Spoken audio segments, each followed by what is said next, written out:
লোকমান। তো আমরা শুরুতেই জানবো যে এই লোকমান কে ছিলেন তিনি।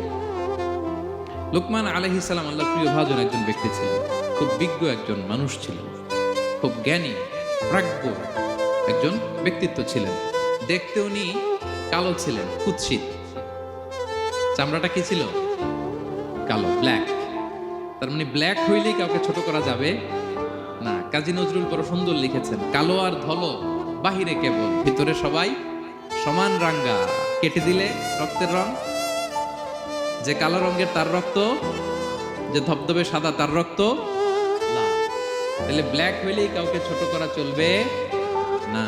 সাইয়েদনা লোকমান আল হাকিম কুৎসিত বর্ণের একজন মানুষ ছিলেন, খাটো একজন মানুষ ছিলেন। কোথায় থাকতেন? মিশর, সুদান, ইথিওপিয়া, যেটা আগের নাম ছিল হাবাসা, এই রিজিয়নে। কেউ কেউ বলেছেন মিশরের কোন একটা এলাকায়, কেউ সুদান, কেউ ইথিওপিয়া। তো রিজিয়নটা কাছাকাছি। কি করতেন? কোন কোন মুফাসসির বলেন তিনি দর্জি ছিলেন, দর্জি। কেউ কেউ বলেন তিনি ছিলেন কানা নাজ্জার, নাজ্জার মানে কাঠমিস্ত্রি ছিলেন। আবার কোন কোন মুফাসসির বলেন তিনি ছিলেন রাইল গানাম, মেষ পালক। বেশিরভাগ তাফসিরে এসেছে তিনি মেষ পালক ছিলেন, ছাগল চড়াতেন, যেটা নবীদের পেশা ছিল, দায়িত্ব ছিল। ওনারা ছাগল চড়াতেন শুরুর দিকে। তো লোকমান হাকিম তিনিও ছাগল চড়াতেন এবং তিনি দাস ছিলেন, মুক্ত জীবন তার ছিল না। তিনি একজন মনিবের আন্ডারে তার ছাগলগুলো মরুভূমিতে যেয়ে কি করতেন? চড়াতেন। মজার ব্যাপার হচ্ছে, সারা দুপুর, সারা বিকেল, সারা দিন ছাগল চড়িয়ে আসার পরে লোকমান যখন বাসায় ফিরে আসতো, তখন এলাকার লোকজন সবাই লোকমানের কাছে জড়ো হতো, আর উনি তাদেরকে তার প্রজ্ঞা, তার বিজ্ঞচিত কথাগুলো শেয়ার করতেন, শোনাতেন, এগুলো বলতেন। তো এগুলো দেখে লোকমানের মালিক অবাক, কিরে, আমার কাছে এলাকার কেউ আসে না, কিন্তু আমার দাস দেখতে কুৎসিত কালো, এই লোকমানের কাছে সবাই এসে ঘিরে থাকে, কি ওর কাছে কি পায়, কি আছে ওর কাছে? তো শ্রোতাদের কয়েকজনকে ডেকে বললো, ঘটনা কি? তোমরা সবাই লোকমান সন্ধ্যাবেলায় ফিরে আসলে তার পাশে জড়ো হও কেন, কি পাও? তো তারা বললো, আপনার দাস লোকমান, এটা সে সাধারণ কোনো মানুষ নয়, সে অসাধারণ মানুষ। সে এমন কথা বলে, এগুলো শুনলে জীবন পাল্টে যায়। সুবহানাল্লাহ। মালিক বলে, ঘটনা কি?